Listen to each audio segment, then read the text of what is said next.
Hello, আসসালামু আলাইকুম। Update take YouTube চ্যানেলের পক্ষ থেকে সবাইকে জানাচ্ছি আন্তরিক শুভেচ্ছা ও অভিনন্দন। আপডেট টেক ইউটিউব চ্যানেলের পক্ষ থেকে আমি ইয়াসিন আরফাত ফারহান আছি আপনাদের সাথে। আপডেট টেক ইউটিউব চ্যানেল নামে পূর্বে আমাদের একটি চ্যানেল ছিল। সেই চ্যানেলে প্রায় ৪৫,০০০ সাবস্ক্রাইবার ছিল। আমাদের সেই চ্যানেলটি হ্যাক হয়ে গিয়েছে। সেই চ্যানেলটিতে অ্যাডোব ফটোশপের টিউটোরিয়াল ছিল, ভিডিও এডিটিংয়ের কোর্স ছিল, অনলাইন মার্কেটিংয়ের বিভিন্ন কোর্স ছিল। সেই চ্যানেলটা আমার এখন নেই। তো আপনাদের কাছে একটা রিকোয়েস্ট, আমি সেই সকল ভালো কোয়ালিটির ভিডিওগুলো আবার নতুন করে আপনাদের মাঝে আবার নিয়ে আসব।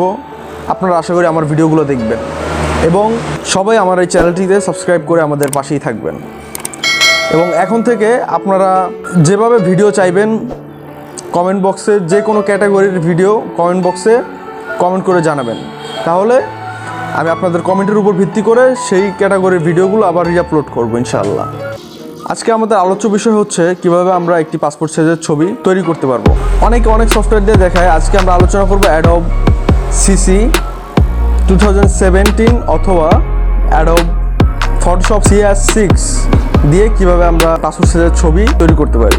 শুরু করার পূর্বে আরেকটি কথা, যারা আমাদের চ্যানেলে ভিডিওটা দেখছেন তারা আমাদের চ্যানেলটিকে সাবস্ক্রাইব করবেন এবং ভিডিওটি ভালো লাগলে লাইক করবেন, কমেন্ট করবেন। তো let's see, jump to the computer screen.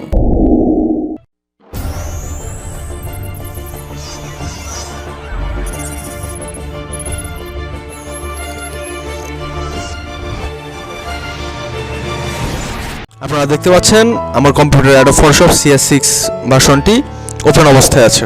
যেহেতু আমাদের এটি বিগিনার লেভেলের টিউটোরিয়াল, সেক্ষেত্রে আমরা একেবারে নিখুঁতভাবে সুস্পষ্টভাবে সকল কার্যক্রমগুলো দেখিয়ে দেবো, যাতে করে নতুনদের শিখতে খুব সুবিধা হয়। তো এখন আমরা একটি ছবি নিয়ে নেব মিডিয়া ডিভাইস থেকে। তো ছবি নেওয়ার জন্য আমরা প্রথমে ফাইল মেনুতে যাব। ফাইল মেনু থেকে ওপেন মেনুতে ক্লিক করব।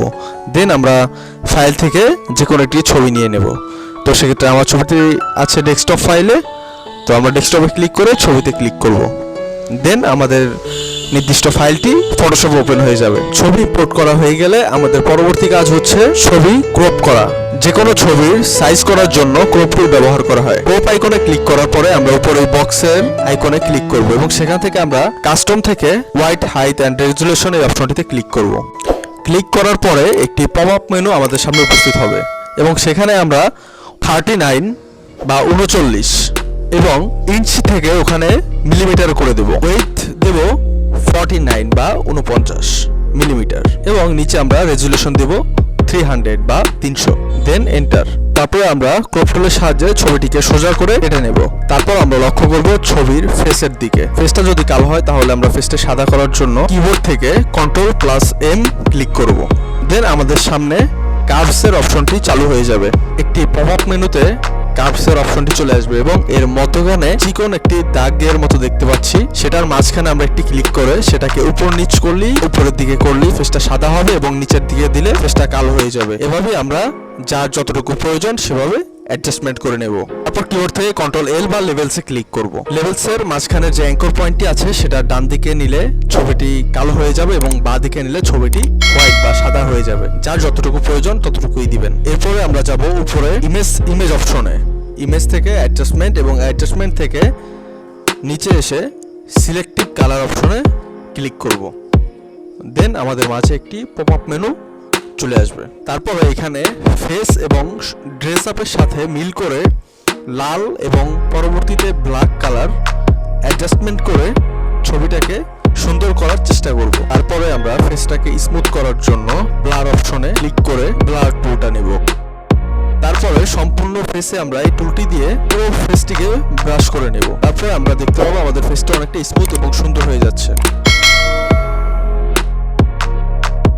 তারপরে আমরা যাব ব্রাশ টুলে। কিবোর্ড থেকে শুধু বি বাটনে ক্লিক করলে ব্রাশ টুল চলে আসবে। তারপরে আমরা মাউসের অ্যাঙ্কর পয়েন্টটি আমাদের ফেসের যে জায়গাটা একটু ফর্সা আছে বা সুন্দর আছে সেই জায়গার উপরে কিবোর্ড থেকে শুধু অল্ট ক্লিক করে একটা রাইট ক্লিক করলেই ওই জায়গাটা সিলেকশন হয়ে যাবে। তারপরে আমরা উপরের দিকে লক্ষ্য করলে দেখব অপাসিটি আছে আমাদের 100% এবং ফ্লো আছে 100%। আমরা অপাসিটি অ্যান্ড ফ্লো 22% বা 22% দিয়ে দেব। তারপরে আমরা ব্রাশ টুলের সাহায্যে সম্পূর্ণ ফেসটা যে জায়গায় কালো দাগ রয়েছে সেই জায়গাটায় ব্রাশ করে দেব।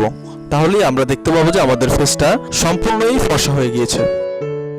তারপরে আমরা যাব বার্ন টুলে। বার্ন টুলের সাহায্যে আমরা আমাদের চুলকে কালো করতে পারবো। যাদের চুল সাদা তারা চুলগুলো চাইলে কালো করতে পারবেন এই টুলের সাহায্যে। ইতিমধ্যে আমাদের ফেস রিলেটেড সকল কার্যক্রম শেষ। এখন আমাদের মেইন কাজ হচ্ছে আমাদের ব্যাকগ্রাউন্ড পরিবর্তন করা। তাহলে আমাদের পাসপোর্ট সাইজের ছবি মেকিং কমপ্লিট হয়ে যাবে। ছবির ব্যাকগ্রাউন্ড রিমুভের জন্য অসংখ্য প্রসেস রয়েছে। তার মধ্যে আমরা খুব সহজ যে প্রসেসটি রয়েছে সেই প্রসেসটি দিয়ে আমরা কাজ চালিয়ে নেব। সেটি হচ্ছে কুইক সিলেকশন টুল। অনেকে ম্যাজিক টুল বা পেন টুলের মাধ্যমে কাজ করে থাকেন, সেগুলো আরো নিখুঁত হয়। কিন্তু আমরা যেহেতু এটা প্রাইমারি লেভেলের টিউটোরিয়াল, সেক্ষেত্রে আমরা কুইক সিলেকশন টুল দিয়ে দেখিয়ে দেব। কুইক সিলেকশন টুলটির উপর ক্লিক করে আমরা ছবির যে ব্যাকগ্রাউন্ডটা রয়েছে সেই ব্যাকগ্রাউন্ডের উপরে ক্লিক করব এবং আমাদের ছবির অংশটুকু যাতে সেই দাগের বাইরে থাকে সেভাবে আমরা আমাদের সম্পূর্ণ ছবিটির ব্যাকগ্রাউন্ডটিকে সিলেকশন করে নিব। তারপরে আমরা ব্যাকগ্রাউন্ডে যে কালারটি দেব সেই কালারটি সিলেকশন করতে হবে। সেটি সিলেকশন করার জন্য এখানে দুটো কালার আইকন রয়েছে। সেটির ভিতরে নিচের যে কালার আইকনটি রয়েছে ব্যাকগ্রাউন্ড কালার, সেটির উপর ক্লিক করে আমরা একটি নির্দিষ্ট কালার দিয়ে দেব যেটা আমরা ব্যাকগ্রাউন্ডে দিতে চাই। তো সেই অনুযায়ী আমরা একটি ব্লু কালারটাই চুজ করব, কারণ ব্লুতে প্রিন্টটা ভালো আসে এবং এটা স্ট্যান্ডার্ড কালার। সিলেকশন করার পরে আমরা এখান থেকে ওকে দেব। দেন আমরা কিবোর্ড থেকে কন্ট্রোল ব্যাক স্পেস অথবা কন্ট্রোল ডিলিট ক্লিক করলে আমাদের ব্যাকগ্রাউন্ড কালারটি পরিবর্তন হয়ে যাবে। ব্যাকগ্রাউন্ড পরিবর্তনের পরে আমরা সিলেকশনকৃত অংশের উপরে রাইট ক্লিক করে ফেদারের উপর ক্লিক করব এবং ফেদার রেডিয়াস সেখান থেকে 5 বা যাই থাক না কেন সেটা বাদ দিয়ে আমরা 2.5 অথবা 2 এর ভিতরে দিয়ে ওকে দেব। দেন আমাদের পাসপোর্ট সাইজ ছবির কাজ কমপ্লিট। তো ভিডিওর এই পর্যায়ে আমি দেখাবো কিভাবে একটি ছবি প্রিন্টের জন্য প্রস্তুত করতে হয়। ছবিটি তৈরি করার জন্য আমরা প্রথমে একটি নিউ ডকুমেন্টস ক্রিয়েট করব। সেটির জন্য আমরা কন্ট্রোল এন ক্লিক করে ইন্টারন্যাশনাল পেপার বা A4 সাইজের একটি পেজ ক্রিয়েট করে নিচ্ছি। তারপর আমরা মুভ টুলের সাহায্যে পিকচার ফাইল থেকে ছবিটি ওই ব্ল্যাঙ্ক পেজে নিউ ডকুমেন্টসে নিয়ে যাব। দেন সেখানে গিয়ে আমরা ছবিগুলোকে প্রিন্টের জন্য সাজিয়ে নেব। প্রিন্টের জন্য সাজানোর প্রক্রিয়া আমি দেখিয়ে দিচ্ছি। এভাবেই আপনারাও সাজিয়ে নেবেন এবং সাজিয়ে আপনাদের যার যেরকম প্রিন্ট আছে সেরকম প্রিন্ট দিয়ে প্রিন্ট করে নেবেন এবং RGB কালার মোডে রাখবেন, তাহলে ছবির কোয়ালিটিটা প্রিন্টে ভালো আসবে। যারা আমাদের চ্যানেলটিকে সাবস্ক্রাইব করেননি তারা অবশ্যই চ্যানেলটিকে সাবস্ক্রাইব করবেন এবং বেল আইকনটি বাজিয়ে দিবেন এবং অবশ্যই লাইক দিতে ভুলবেন না। তো বন্ধুরা, আজকের ভিডিও এই পর্যন্তই। পরবর্তী ভিডিও দেখার আমন্ত্রণ জানিয়ে আজকের ভিডিও এখানেই শেষ হচ্ছে। আল্লাহ হাফেজ।